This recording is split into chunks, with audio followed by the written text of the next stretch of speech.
ఉగాది నుంచి మీ జాతకం ఎలా ఉంటుందో తెలుసుకోండి. వెంటనే జేకేఆర్ గురుగారి అపాయింట్మెంట్ తీసుకోండి. నమస్తే, వెల్కమ్ టు సుమన్ టీవీ. నేను మీ సాయి. ఆంధ్రప్రదేశ్లో పిఠాపురం నియోజకవర్గంలో రాజకీయ శాఖలు మొదలయ్యాయా? డిప్యూటీ సీఎం పవన్ కళ్యాణ్ నేతృత్వంలో అక్కడ ఆయన ఎమ్మెల్యేగా ప్రాతినిధ్యం వహిస్తున్నటువంటి నియోజకవర్గంలో వర్మ చేస్తున్నటువంటి కామెంట్స్ కానీ, తాజాగా నెలకొన్నటువంటి పరిస్థితులు కానీ భవిష్యత్తులో ఏమైనా రాజకీయ రచ్చకు కారణం కాబోతున్నాయి. దీనికి సంబంధించి పూర్తి వివరాలు తెలుసుకుందాం. మనతో పాటు Suman TV news chief editor Keshav గారు. సార్ నమస్తే. నమస్తే. సో పిఠాపురం ఎన్నికలకు ముందు ఇద్దరు కూడా, పవన్ కళ్యాణ్ గారు కానీ వర్మ కానీ ఇద్దరు కలిసి అన్నదమ్ములాగా ఇది మాదే అన్నట్టుగా కలిసి వెళ్ళారు. బట్ ఇప్పుడు పరిస్థితులు కొంత మారినట్టు కనిపిస్తున్నాయి. ఇవి ఇంకెక్కడి వరకు వెళ్ళేటువంటి అవకాశం ఉంది? నియోజకవర్గాల పునర్విభజన జరుగుతుంది కాబట్టి, నియోజకవర్గాల సంఖ్య పెరుగుతుంది కాబట్టి దానికి తగ్గట్టుగా రాజకీయ నాయకులు ప్రణాళికలతో ముందుకు వెళ్తున్నారని మనం భావించాల్సి ఉంటుంది. అయితే ఒకటేంటంటే, ఆవిర్భావ సభలో జనసేన పార్టీ నాయకులు చేసిన కొన్ని కామెంట్స్ కొంతమంది తెలుగుదేశం కార్యకర్తల మనోభావాలను గాయపరిచినాయి అన్నది వాస్తవం. అది ఎంత కప్పి పూచినా కానీ, ఎంత పెప్పర్మెంట్ పూసినా కానీ అది మాసిపోయే గాయం కాదు, కనిపిస్తుంది. అది ముఖ్యంగా ఆ నియోజకవర్గంలో వర్మ సహకారం గురించి చేసిన కామెంట్స్, అంటే వర్మను ఉద్దేశించి చేశారంటే చాలా బలంగా నమ్ముతున్నారు అందరూ. అది కాదు తూచి అని చెప్పొచ్చు. ఆ క్లారిటీ కూడా ఇంకా ఇవ్వలేదు కాబట్టి జనసేన నాయకులు ఎవరు ఆ వేదిక మీద అసలు మాట్లాడాల్సినటువంటి సందర్భం కాదు. ఎప్పుడైనా రాజకీయ నాయకుడికి గొప్పతనం ఎప్పుడు తెలుస్తుంది అంటే, ఏది ప్రజల్లో మాట్లాడాలి, ఏది ప్రజల్లో మాట్లాడకూడదు, ఈ రెండింటి మధ్య తేడా తెలిసిన వాళ్ళు బలమైన రాజకీయ నాయకులు, బలమైన జననేతలుగా ఎదుగుతారనమాట. దురదృష్టవశాత్తునో అదృష్టవశాత్తునో మరి ఆ ఆవిర్భావ సభలో నాగబాబు చేసినటువంటి వ్యాఖ్యలు జనరల్గా సినిమా ఫ్యాన్స్కి ఈలలేయడానికి బాగుండొచ్చు, కానీ రాజకీయ నాయకులకి, రాజకీయ కార్యకర్తలకు మాత్రం అది వర్కౌట్ అయ్యేటువంటి స్టైల్ కాదు అది.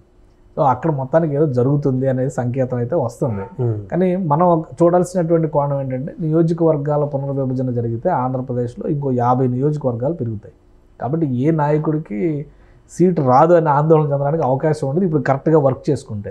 బహుశా వర్మ గారు ఇప్పుడు పిఠాపురం నియోజకవర్గానికి సంబంధించి ఆ చుట్టుపక్కల మండలాల్లో ఆయన వరుస పర్యటనలు చేస్తున్నారు. ఈ ఇన్సిడెంట్ జరిగిన తర్వాత, ఈ ప్రకటనలు వచ్చిన తర్వాత నుంచి ఆయన పర్యటనల పరంపర వరుసగా పెరిగింది. కార్యకర్తలు కూడా కొంత ఎమోషనల్ అయితే వాళ్ళందరినీ ఆయనే కంట్రోల్ చేసి ఎవరో మాట్లాడొద్దు, అధిష్టానం చూసుకుంటుంది, నేనేం చేశాననేది అధిష్టానానికి తెలుసు, ప్రజలకు తెలుసు, దేవుడికి తెలుసు, సో ఫలితం ఇవాళ కూడా వాళ్ళు ముగ్గురే నిర్ణయిస్తారు అని చెప్పిన వాళ్ళను ఊరడింపజేసి ఆయన పర్యటనలు ఆయన చేస్తున్నారు.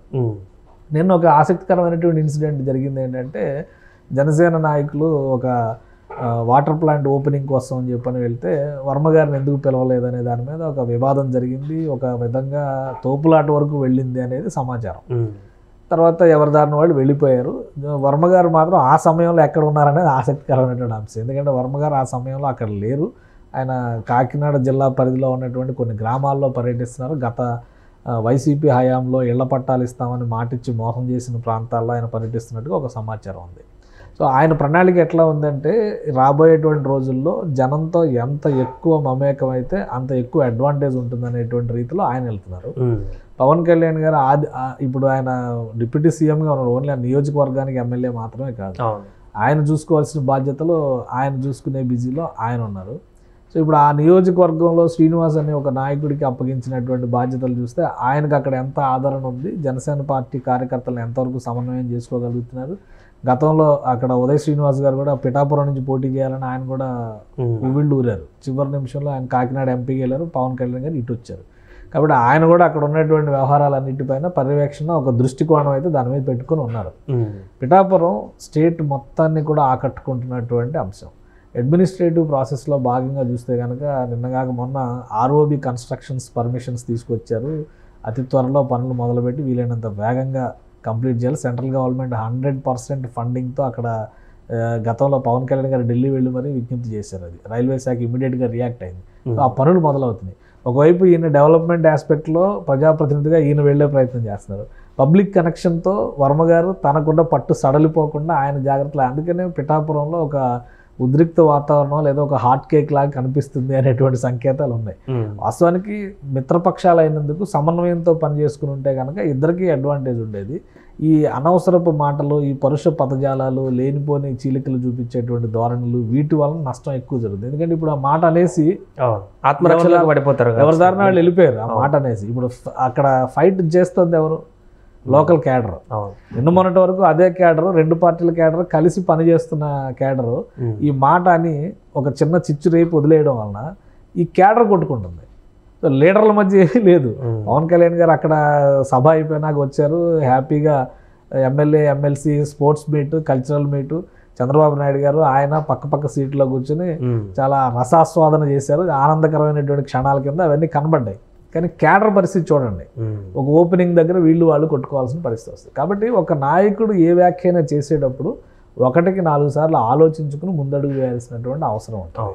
పిఠాపురం విషయంలో రేపు పవన్ కళ్యాణ్ గారు దాన్ని ఒక మోడల్ కాన్స్టిట్యున్సీగా డెవలప్ చేయాలంటే కనుక సొంత నాయకుల్ని బలోపేతం చేసుకోవడం, మిత్రపక్షాలను కలుపుకుని ముందుకు వెళ్ళడం, అవతల పక్షాలను జయించేటువంటి బలాన్ని పుంజుకోవడం, ఈ 3 యాక్టివిటీస్ కనుక కరెక్ట్గా చేయగలిగితే ఆయన మళ్ళీ అక్కడ ఒక 30 సంవత్సరాల పాటు ఎమ్మెల్యేగా కొనసాగేటువంటి అవకాశం ఉంటుంది.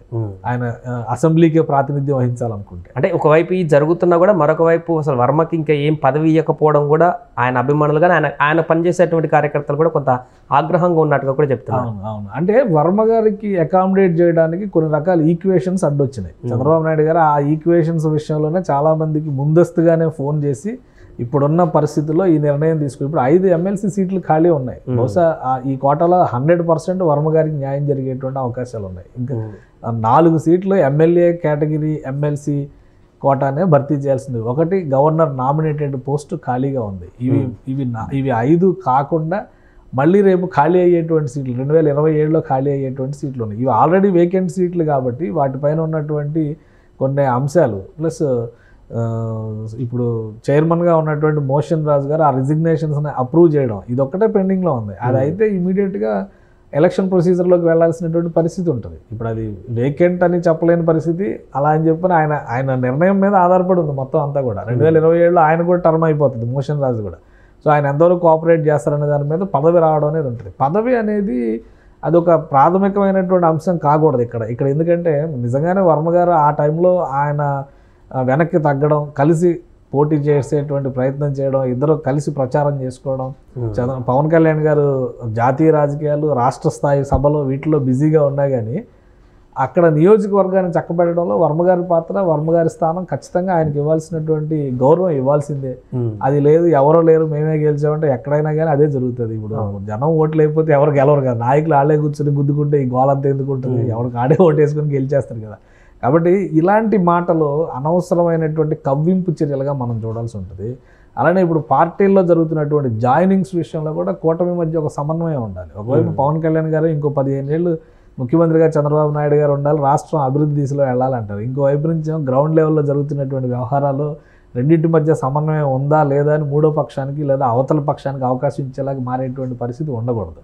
సో వర్మ గారు ఏంటంటే తనదైన శైలిలో తనదైన పట్టు పోకుండా ఉండడం కోసం నియోజకవర్గంలో మాత్రం 100% కనెక్టివిటీస్కి ఆయన ప్రయత్నం చేస్తున్నారు. పవన్ కళ్యాణ్ చేస్తున్నటువంటి యాక్టివిటీస్ని ప్రజల్లోకి తీసుకెళ్లేటువంటి ప్రయత్నంలో లోయర్ క్యాడర్ అంటే అక్కడ నియోజకవర్గంలో ఉన్నటువంటి నాయకత్వాన్ని కానీ క్యాడర్ని కానీ సమన్వయం చేసేటువంటి బాధ్యతల విషయంలో బలమైన నాయకులు ఉన్నారా లేదా అనేది జనసేన చెక్ చేసుకోవాల్సినటువంటి అంశం. ఈ రెండింటి మధ్య సరైనటువంటి సమన్వయం వచ్చినప్పుడు నియోజకవర్గంలో ఎలాంటి ఇబ్బందులు ఉండవు, ఎలాంటి ఘటనలు పునరావృతం కాకుండా ఉంటాయి.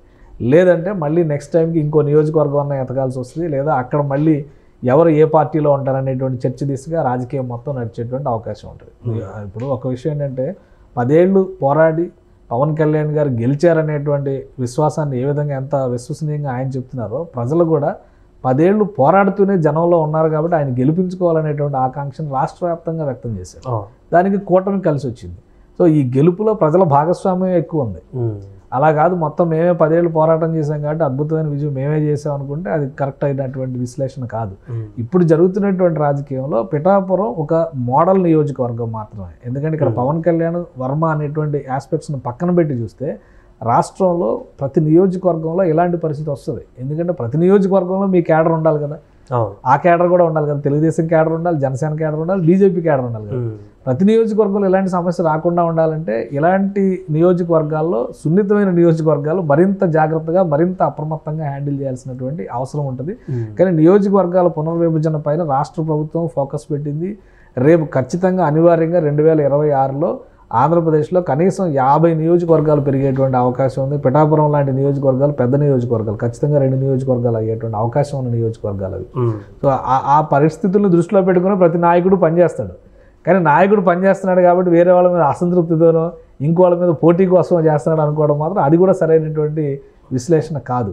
పిఠాపురం నియోజకవర్గం దేశం మొత్తం ఇప్పుడు ఆసక్తిగా గమనిస్తున్నటువంటి నియోజకవర్గం. దాన్ని ఎలా నిలబెట్టుకోవాలనేది జనసేన చేతుల్లో ఉంటుంది, కూటమి ప్రభుత్వం చేతుల్లో ఉంటుంది. Right sir. అది ప్రస్తుతం పిఠాపురంలో జరుగుతున్నటువంటి రాజకీయ సమీకరణాలు. ఒకవైపు టీడీపీ నుంచి వర్మ గారు యాక్టివ్లో ఉన్నాడు, ఇటు డిప్యూటీ సీఎం పవన్ కళ్యాణ్ గారు కూడా మొదటిసారి గెలిచినటువంటి నియోజకవర్గం కాబట్టి మోడల్గా దాన్ని తీర్చిదిద్దేటువంటి పనిలో ఉండడం, ఇది రానున్న రోజుల్లో సఖ్యతకు దారితీస్తుందా లేదంటే ఇంకేమైనా పరిస్థితులకు దారితీస్తుందా అని చూడాలి. సుమన్ టీవీలో మీ పర్సనల్ అండ్ బిజినెస్ ప్రమోషన్స్ కోసం కింది నెంబర్కి కాంటాక్ట్ చేయండి.